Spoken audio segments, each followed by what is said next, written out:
오늘 말씀을 시작하며 한 가지 퀴즈를 좀 내고 싶은데요. 아주 어렵고도 쉬운 문제니까요. 답을 잘 고민해 주시고 답을 해 주시면 좋겠습니다. 퀴즈입니다. 분당 우리 교회는 좋은 교회일까요? 좋은 교회가 아닐까요? 네, 좋은 교회라고 찬양팀을 답변을 해주셨고요. 다시 한번 답을 다 해주셔야 됩니다. 분당 우리 교회는 좋은 교회일까요? 좋은 교회가 아닐까요? 담임 목사님이 아니라고 하셨는데 아마 두 가지 마음이 다 교차하셨을 거예요. 왜냐면은 좋은 교회죠. 우리 교회 얼마나 좋아요. 성도님들도 좋고 예배도 좋고 좋은 마음들이 있는데 또 한편으로는 걸리는 게 있어요. 어떤 마음이냐면 담임 목사님이 2학기 들면서부터 뭐라고 많이 얘기하셨어요? 분당 우리 교회 좋은 교회 아닙니다라고 여러 번 말씀하셨잖아요. 그런데 이해는 가는데 선뜻 우리 입술로 우리 교회 안 좋은 교회라고 얘기하기는 어려워요. 마음 한쪽에 어떤 마음이 있는 거예요? 그래도 우리 교회 좋은데 라는 생각이 있잖아요. 근데 여기에 오답이 있을까요? 둘 다 맞는 답이죠. 왜냐면 담임 목사님께서 분당 우리 교회 좋은 교회 아니라는 이야기가 우리 교회가 빵점짜리 교회라는 이야기가 아니잖아요. 엉망진창인 교회라는 게 아니잖아요. 어떤 의미에서 좋은 교회가 아니라고 하냐면 우리가 모든 사명을 다 이루었기 때문에 더 이상 자라갈 수 없을 만큼 좋은 교회가 아니다라는 거예요. 여전히 우리는 달려갈 길이 있고 여전히 우리는 성장해야 할 길들이 있기 때문에 섣불리 배부르고 섣불리 만족해서 그렇게 멈춰 있지 말자는 거죠. 그래서 우리에게 주신 모토가 뭡니까? 여기 써 있죠? 거룩과 성숙, 여기를 향해서 달려가자라는 주제로 계속해서 2학기 때 말씀을 함께 살펴보고 있죠.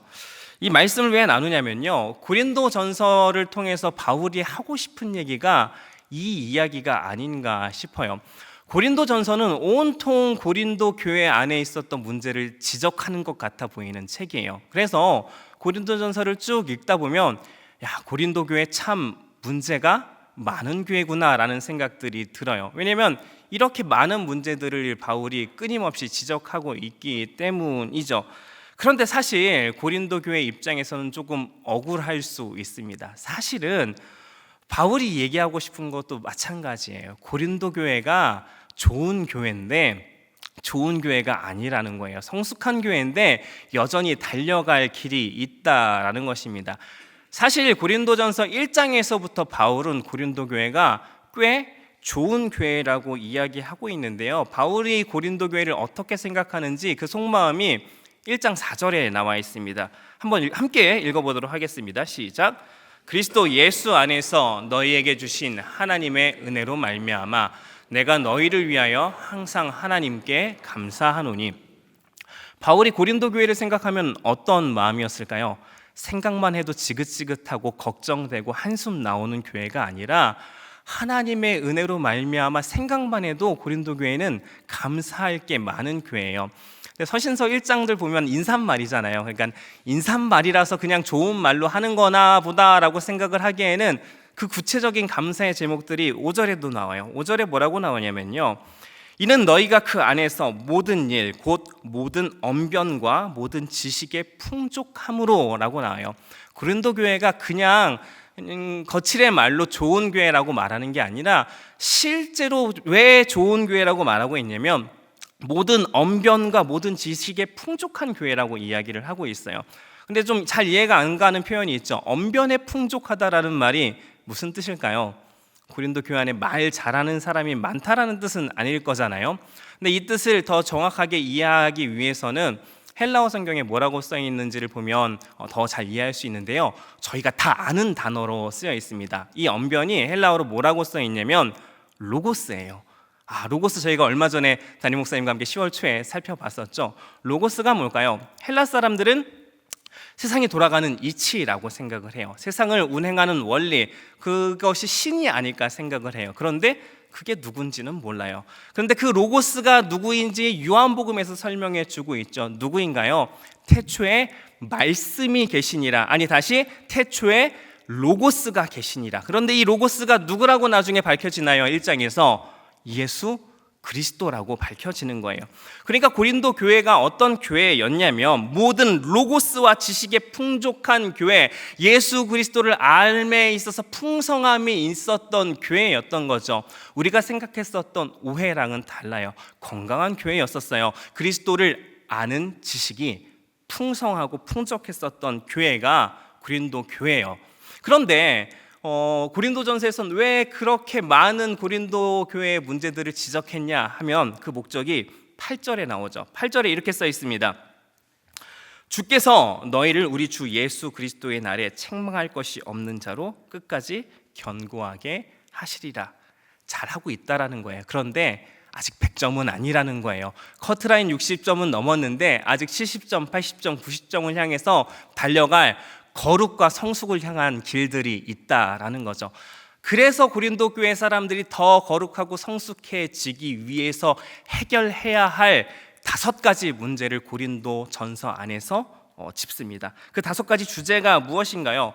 분열의 문제에 대한 부분이 있었고요, 음행의 문제, 또 우상에게 바친 제물에 관한 문제, 그리고 영적 체험에 관한 문제, 그리고 부활에 관한 문제, 이 5가지 주제를 다룬 책이 고린도 전서인 것입니다. 거룩과 성숙을 위해서 달려가기 위해서 우리 안에 나머지 부족한 부분들을 채워가자. 우리 교회의 상황과 굉장히 비슷하죠. 그래서 이 가을에 고린도 전서의 말씀을 살펴보는 건 참 의미가 있다라는 생각이 들어요. 우리도 거룩과 성숙을 향해서 달려가고 있기 때문입니다. 오늘은 그 중에서도 5가지 주제 중에서도 첫 번째 주제인 분열의 문제에 대해서 좀 살펴보려고 합니다. 어느 날 바울이 글로바라는 자매에게 고린도 교회의 소식을 듣습니다. 이미 바울이 고린도 교회를 떠난 상태잖아요. 멀리서 바울이 고린도 교회의 소식을 들었는데 참 가슴 아픈 소식입니다. 어떤 소식이냐면 고린도전서 1장 12절 말씀인데요. 내가 이것을 말하거니와 너희가 각각 이르되 나는 바울에게, 나는 아볼로에게, 나는 게바에게, 나는 그리스도에게 속한 자라 한다는 것이니. 어떤 일이 생긴 건가요? 당파가 싸우는 거예요. 당파가 생겨서 싸우는 거예요. 나는 그리스도파다, 나는 게바파다, 나는 바울파다, 아볼로파다 하면서 싸우는 거예요. 왜 이런 일이 생겼냐면 바울이 고린도의 교회를 세우고 나서 떠난 다음에 아볼로도 이 고린도 지역 교회를 방문하게 되고요. 또 게바, 누구죠? 베드로도 고린도 교회를 방문하게 됩니다. 방문하게 되면 조용히 예배만 하고 돌아가지 않겠죠. 그 지역의 장로님들도 만나고 성도님들도 만나고 식사도 나누고 기도도 같이 하고 말씀도 나누고 하겠죠. 그러면 그 만난 사람이 어떻게 될까요? 팬이 되는 거예요. 바울의 팬, 아볼로의 팬, 또 누가 있었죠? 베드로의 팬. 이렇게 되어서 서로 당파를 짓고 싸우기 시작한 거예요. 이 마음 가운데에는 무엇이 있었기 때문에 서로 당파를 짓고 그냥 만나면 만난 건데, 저희 교회 안에서 이렇게 누구 부목사님 만났다고 싸우지는 않잖아요. 물론 저희랑 아볼로는 급이 다르긴 하지만 그렇다고 막 싸우고 그러지는 않잖아요. 그런데 이 사람들의 마음에는 뭐가 있길래 그렇게 싸웠을까요? 비슷한 마음을 제가 경험했던 적이 있었는데요. 저 유학 시절 한 3년차 때쯤 됐었던 해였었어요. 21살 갓 이제 대학에 올라오는 남자 한 청년이 저희 학교로 왔어요. 근데 한국에서 신앙생활을 꽤 열심히 한 친구 같아요. 대화를 하니까 교회도 열심히 다닌 친구다 보니까 말이 잘 통해요. 얘기하는 게 재미있어요. 그래서 저희 방으로 자주 불러서 라면도 끓여주고 대화도 자주 하는데, 이 친구랑 대화하면서 뭔가 좀 이상하다 싶은 게 하나 있었어요. 뭐였냐면 한국에서 신앙생활 했던 이야기를 하는데 자기가 자꾸 자기 교회 담임 목사님하고 친하다는 걸 저한테 자꾸 강조하는 거예요. 담임 목사님이 자기의 이름을 안대요. 자기랑 밥도 먹고 우리 부모님도 알고 하는 거예요. 되게 이상하다고 생각을 했어요. 저는 강원도 홍천에서 교회 다녔는데 우리 목사님도 내 이름 말고 나도 같이 밥 먹고, 이게 뭐가 특별한 일인가 생각을 했었는데 알고 보니까 이 친구가 서울에 있는 한 대형 교회를 다녔었던 거예요. 그때는 교회 이름 들었는데도 제가 그 교회에 크게 관심이 없었으니까 대형 교회인지 몰랐던 거죠. 이 마음에 뭐가 있는 거예요? 내가 그 큰 교회에서 신앙생활을 열심히 했는데 그 수만 명의 사람 중에 n분의 1이 아니라 나는 그 사람들보다 조금 더 나은 사람, 조금 더 훌륭한 사람, 조금 더 주목받는 사람이라는 것을 저에게 어필하고 싶었던 거죠. 물론 저는 눈치를 못 챘지만 말이죠.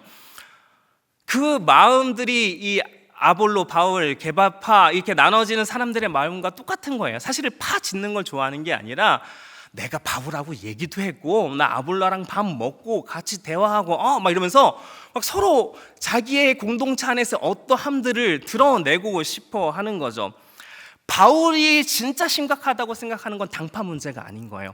파론 아닌 것도 심각한 건데 진짜 이거보다 심각한 문제는 그 마음 속에 있는 근본적인 문제 뭐예요? 공동체 안에서 내가 더 높은 사람이라고 드러내고 싶어하는 문제, 이게 더 큰 문제라고 생각을 했던 거예요. 만약에 지금 당파 문제가 잘 정리된다고 하더라도 이 근본적인 문제가 해결이 되지 않으면 다른 문제가 언제든지 튀어나올 수 있는 것이죠. 그래서 바울은 이 잘나 보이고 싶은 이 병을 치료하고자 합니다. 바울이 그래서 지적하는 바가 무엇인가요? 1장과 2장을 통해서 바울이 얘기하고 싶은 건 뭐냐면요, 너 자신을 알라라는 거예요. 네가 누군지 알라라고 이 얘기를 하는 거예요. 1장 27절에 바울이 이렇게 지적합니다. 그렇게 당파 짓기 좋아하는 사람들에게 이렇게 이야기하는데요, 그러나 하나님께서 세상에 미련한 것들을 택하사 지혜 있는 자들을 부끄럽게 하려 하시고 세상에 악한 것들을 택하사 강한 것들을 부끄럽게 하려 하시며, 너희들이 그리스도인이 된 이유가 뭐냐? 너희들이 잘나서 그리스도인이 됐냐? 세상에서 지혜 있는 자이기 때문에 그리스도인이 된 것이냐? 아니라는 거죠. 미련하기 때문에, 가진 것이 없기 때문에, 부유하지 않기 때문에, 세상의 지혜로 봤을 때는 아무것도 아니었기 때문에, 낮은 자였기 때문에 그리스도인이 된 건데, 아이러니하죠. 나는 낮아서 그리스도인이 된 건데 그리스도인이 되고 나니까 다시 높아지고 싶은 마음이 꿈틀꿈틀 마음속에서 들끓고 있는 거예요. 그리스도인은 원래 그런 사람이 아니다. 너희가 처음에 애초에 그리스도인이 됐을 때 그리스도인이 되게 한 것은 너희의 높음이 아니라 낮음인데 왜 다시 이전으로 돌아가서 높아지려는 마음들이 마음속에서 꿈틀꿈틀 살아 숨쉬도록 방치하고 내버려 두느냐, 이것들을 이야기하는 것입니다. 착각하지 말라는 거예요. 그리스도인은 높아지려고 애쓰는 사람들이 아니라 우리가 달려갈 길은 낮은 곳이다라고 이야기를 하고 있습니다. 그리고 이제 3장과 4장에서는 그런 사람들이 공동체 안에서 이제 어떻게 실천을 하면서 어떤 사람으로 살아가야 하는지에 대해서 두 가지로 이야기해 주고 있는데요. 그렇다면 우리는 누구인가? 첫 번째, 우리는 그리스도의 일꾼이라고 바울이 이야기합니다. 고린도전서 4장 1절에는 바울이 이렇게 이야기하는데요, 사람이 마땅히 우리를 그리스도의 일꾼이요 하나님의 비밀을 맡은 자로 여길지어다. 우리의 정체성이 뭐라고요? 두 글자로 일꾼이라고 말해요. 근데 우리가 일꾼 하면 그냥 일 열심히 하는 사람이라고 생각을 하는데, 이 일꾼이 헬라어로는 휘페레테스라는 단어로 쓰여 있어요. 휘페레테스. 그런데 두 단어가 합쳐진 단어예요. 휘포, 아래라는 뜻이고요, 에레스, 노를 젓다라는 뜻이에요. 일꾼의 뜻이 뭐예요?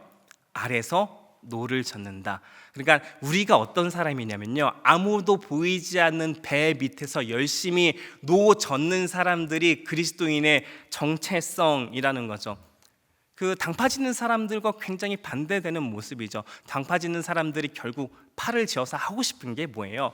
나 아볼로랑 밥 먹었어, 같이 성경 공부했어, 기도했어 하면서 내가 드러내서 다른 사람들을 지휘하고 싶은 거잖아요. 근데 우리의 방향은 높아지는 데 있지 않고 아래에서 어떻게 다른 사람들을 섬길까, 여기에 관심이 있는 사람이라는 거예요. 그리스도인은 내가 어떤 것들을 누릴 수 있을까, 내가 어떤 섬김을 받을 수 있을까, 어떤 서비스를 받을 수 있을까를 고민하는 사람들이 아니라 내가 어떻게 낮아져서 보이지 않는 곳에서 노를 저어가면서 저 사람을 섬길 수 있을까, 저 사람을 높일 수 있을까를 고민하는 거예요. 그런데 우리 안에 꿈틀꿈틀거리는 그 욕망이 뭐예요? 잘 대접받고 싶은 거예요. 잘 서비스 받고 싶은 거예요. 교회에 와서 안내부가 나를 잘 서비스해 줬으면 좋겠는 거예요. 순장님이 나를 잘 서비스했으면 좋겠는 거예요. 주일학교 교사가 우리 자녀를 학원 교사처럼 잘 서비스해 줬으면 좋겠는 거예요. 그리고 그게 이루어지지 않으면 마음에 꿈틀꿈틀 분노가 일어나게 되는 거죠. 마음속에 그런 마음이 든다면 조심해 하셔야 됩니다. 마음이 뭔가 단단히 우리 스스로에 대해서 착각하고 있는 거예요. 우리는 누구라고요? 배 안에서 노젓는 사람인데 자꾸 선장이 되려고 하는 마음이 내 안에 숨어 있는 거예요. 우리가 고민해야 될 바는 무엇이냐면 어떻게 하면 내가 조금 더 누릴 수 있지? 어떻게 하면 내가 주차 더 빨리 쉽게 해서 빨리 출차를 할 수 있지? 이 고민이 아니라 어떻게 하면 내가 조금 더 손해보고 조금 더 낮아지고 조금 더 양보해서 내 옆에 있는 이 사람이 좀 더 행복할 수 있지? 예수 잘 믿을 수 있지? 이거 고민하는 사람인 거죠. 그리고 교회 공동체 안에선 그 사람이야말로 정말로 높은 사람이라고 이야기하고 있습니다. 마태복음 23장 12절에서 예수님께서 이렇게 말씀하시죠. 누구든지 자기를 높이는 자는 낮아지고 누구든지 자기를 낮추는 자는 높아지리라. 진짜 공동체 안에서 마음으로 존경되는 사람이 어떤 분이세요? 조용히 섬기는 분이시잖아요. 오늘도 제가 그런 경험을 했어요. 조금 스토리가 있는데요. 지난 봄에 제가 이제 한 목사님께 연락이 왔어요. 대전에서 개척교회 하시는 목사님인데 저랑 오래 알고 지냈어요. 거의 20년을 넘게 알고 지냈어요. 왜냐면 이분이 캠퍼스 선교단체에 저의 20대를 책임져 주셨던 멘토 같은 목사님이었거든요. 대전에서 작은 교회를 이렇게 섬기고 계신데 전화가 와서 승우야 여름에 뭐하니? 라고 물어보는 거예요. 여름에 휴가 가야죠 라고 얘기를 하니까 휴가가 언제니? 라고 물어보는 거예요. 아직 몰라요. 그러니까 얘기하시는 게 7월 말이나 이때쯤에 주일학교 어린이 부서 수련회를 하고 싶은데 목사가 나밖에 없어. 그러니까 설교할 사람도 없고 그래도 이게 집사님들이 뭐 캠프를 준비하고 하기는 하는데 설교까지 부탁할 수는 없고 그래도 애들한테 좋은 캠프를 하고 싶은데 네가 어린이 사역을 오래 했었으니까 와서 강사를 좀 해줘라라고 이야기를 하시는 거예요. 그 이야기를 듣고 제 마음이 어땠을까요? 너무너무 가기 싫었어요. 정말 가기 싫었어요. 왜냐면 여름에 쉬어야죠. 한 학기 동안 고생했는데 그 수련회 가면 수련회 딱 이틀만 가서 설교하고 오는 게 아니라 뭐 한 주 준비해야 되잖아요. 솔직한 마음에 부끄러운데 되게 쉬고 싶은 마음이 있었어요. 그래서 제가 뭐라고 했냐면 거절을 할 수가 없는 거예요. 왜 거절할 수 없냐면 마음속에 그런 가기 싫은 마음이 99.9%인데 마음속 한편에는 99.9%를 확 누르는 한 마음이 있었으니 그게 뭐냐면 그래도 목사님이 말씀하시는데 어떻게 거절해? 이런 마음이 드는 거예요. 다른 목사님이었으면 이런 생각들이 안 들었을 거예요. 근데 왜 제가 이 마음이 들었냐면 이분이 어떤 삶을 사시는지 제가 알거든요. 20대 때 그 캠퍼스 선교단체에 그 사역하시는 분들은 정말 힘들게 사세요. 왜냐면 사례비가 없잖아요. 대학생들이 정말 후원해주는 그 금액으로 생활을 하시는 거거든요. 애들도 셋이나 있고.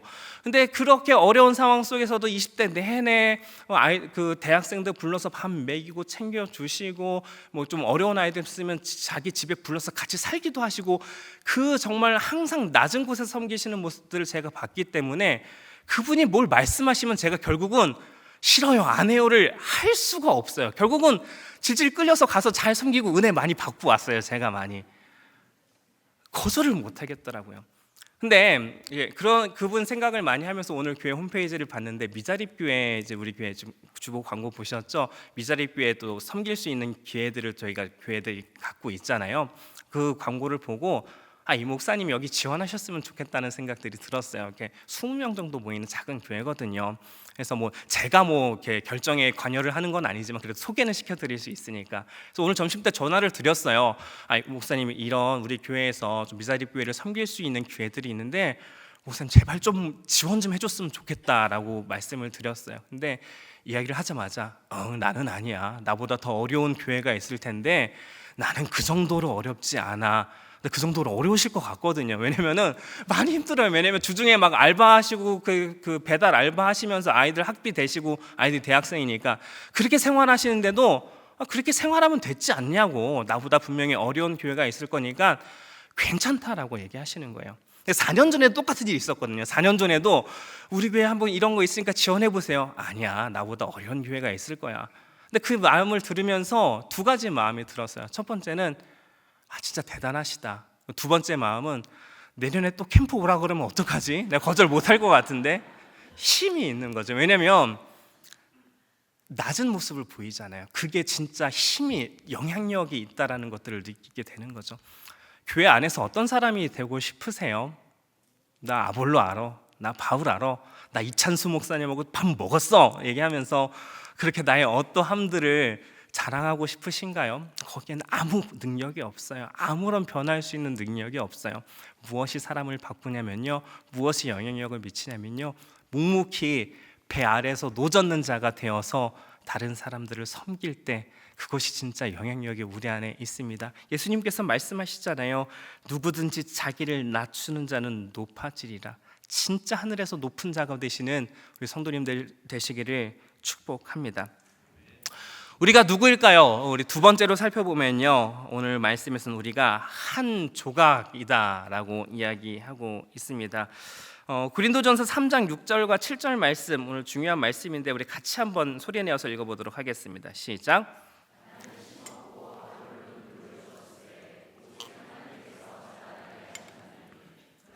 심는 이나 물 주는 이는 아무것도 아니로되 오직 자라게 하시는 이는 하나님뿐이니라.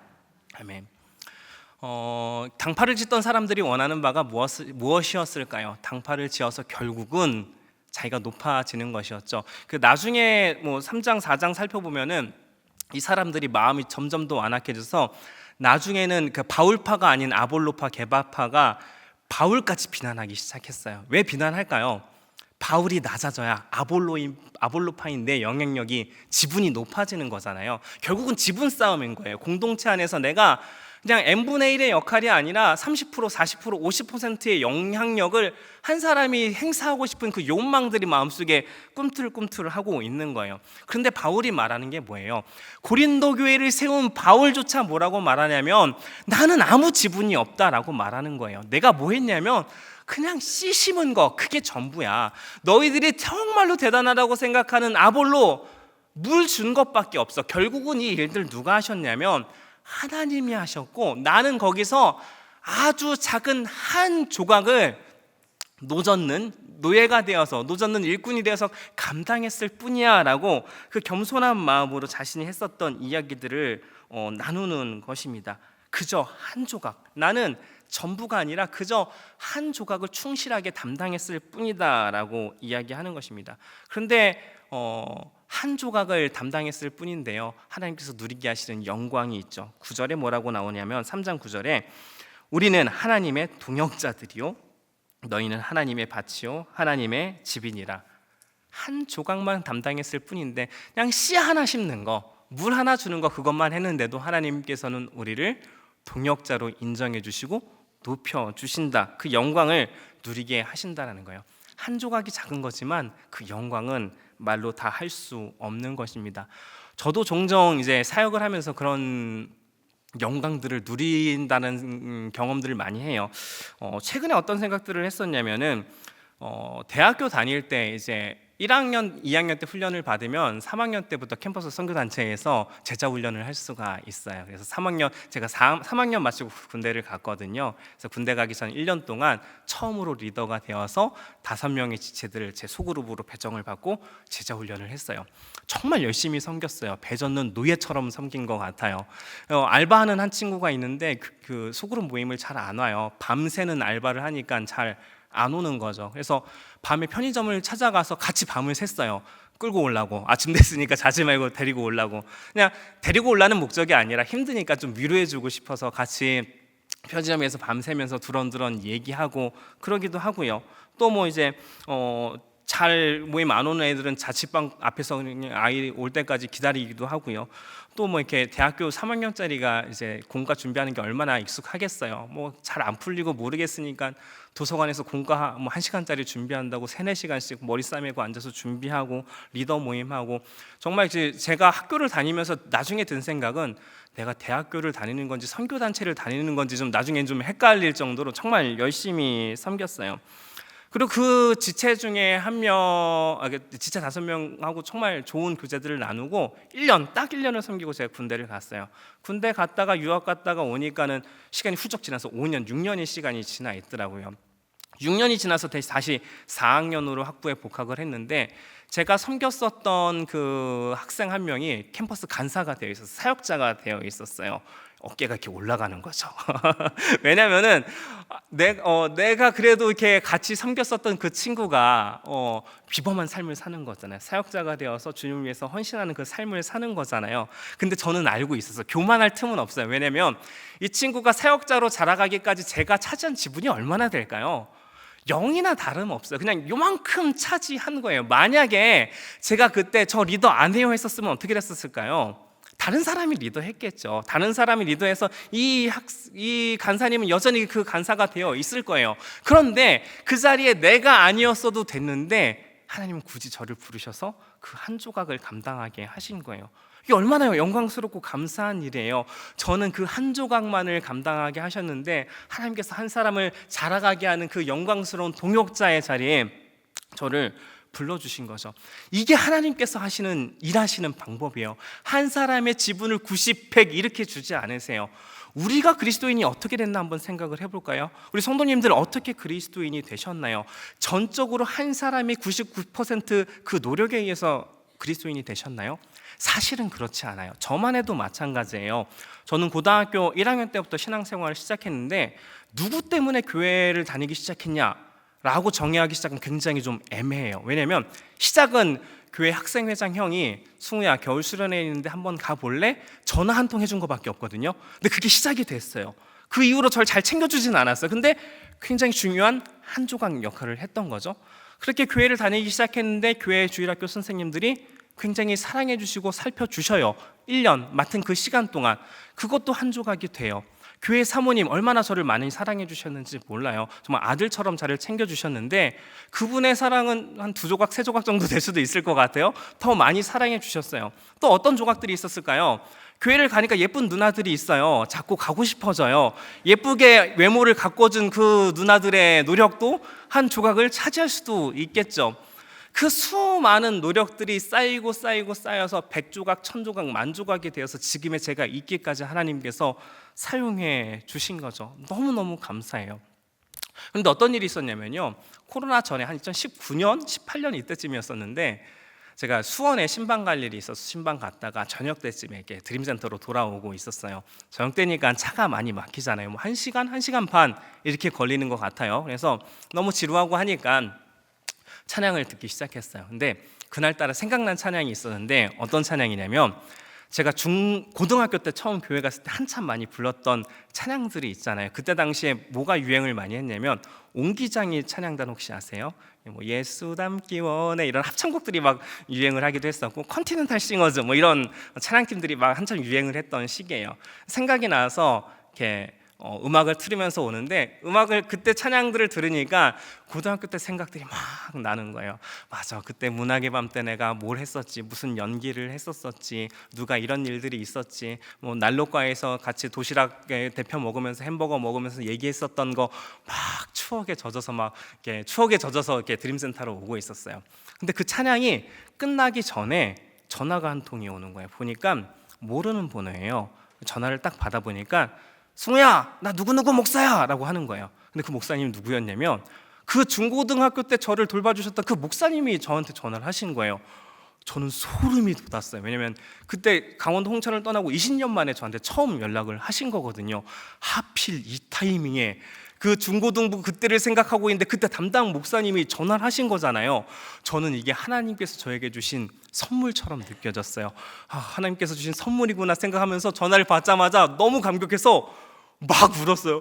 목사님! 막 우는데 목사님 당황하신 거예요. 얘가 나한테 이런 존재였었나 싶은 정도 당황을 하신 거예요. 그래서 막 울면서 전화하면서 목사님 어디 계세요? 제가 지금 당장 찾아뵙겠습니다. 당장은 말고 다음 주에 와라 이렇게 하시더라고요. 근데 놀라운 건 뭐냐면 이분이 강원도 홍천에서 사역하셨던 분인데 여기 광주 오포에서 담임 목회를 하고 계신 거예요. 그래서 당장 찾아뵙겠다고 하고 주일 지나고 바로 월요일 날 가족들하고 찾아뵀어요. 애들 옷 예쁘게 입혀갖고 만나자마자 인사해. 아빠가 목사가 될 때까지 큰 도움을 주신 분들이하고 막 인사시키고 안녕하세요 막 공손하게 인사하면서 대화를 나누면서 깜짝 놀랐어요. 생각보다 저희가 안 친했었더라고요. 만났는데 너무 서먹서먹하고 할 얘기가 생각보다 별로 없어서 깜짝 놀랐어요. 전화했을 때 되게 친한 줄 알았는데 만나보니까 별로 할 얘기가 없어요. 친하지는 않는데 그래서 할 얘기는 없는데 마음의 감사는 여전하죠. 왜냐하면 제 한 조각을 담당해 주신 분이잖아요. 그 한 조각을 사용해 주셔서 지금의 저를 만들어 주신 분이기 때문에 어찌나 감사하고 고마웠는지 모릅니다. 우리도 지금 누군가의 한 조각이에요. 순장님은 누구에게 한 조각일까요? 다른 순원분들에게 한 조각이겠죠. 인생을 다 책임지실 필요는 없어요. 지금의 한 조각만 책임져 주시면 돼요. 단 어떻게? 노예처럼 배 밑에서 노 젓는 노예처럼. 이 순장님단 그런 건 아니죠. 순원들도 마찬가지요. 제가 고등학교 때 다른 공동체 우리 동생들 누나들한테 영향을 받은 것처럼 우리 순원들도 다른 순원들에게 그런 한 조각이 되어주기도 하죠. 봉사 부서에 계신다면 만나는 모든 사람들에게 한 조각이 될 것 같아요. 왜냐면요, 새가족 등록하시는 분들 이야기 들어보면 처음에 교회 오셨는데 뭐가 그렇게 좋으셨어요? 라고 물어보면 누군지 모르겠는데 안내하시는 분이 그렇게 환하게 웃어주시더라고요. 그분이 한 조각 한 거예요. 그분이 예수 믿는데 내가 뭘 했는지도 모르는데 한 조각이 그렇게 되어가고 있는 거예요. 내가 섬기는 한 조각은 굉장히 작고 별거 아닌 것 같은 한 조각이지만 하나님께서는 그 한 조각을 사용하셔서 한 사람을 변화시키시고 놀랍게 새로운 일들을 행하시는 도구가 되게 하십니다. 그 영광스러운 부르심에 우리 함께 일꾼이 되어서 함께 달려가기를 소망합니다. 오늘 말씀을 마무리하겠습니다. 우리가 누굴까요?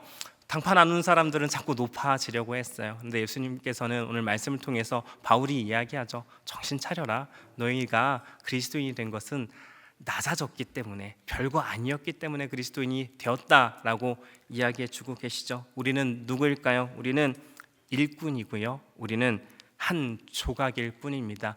그 사실을 기억하면서 하나님 동역자가 되기를 기대하며 기쁨으로 그 길 달려나가시는 사랑하는 성도님들 되시기를 주님의 이름으로 축복합니다.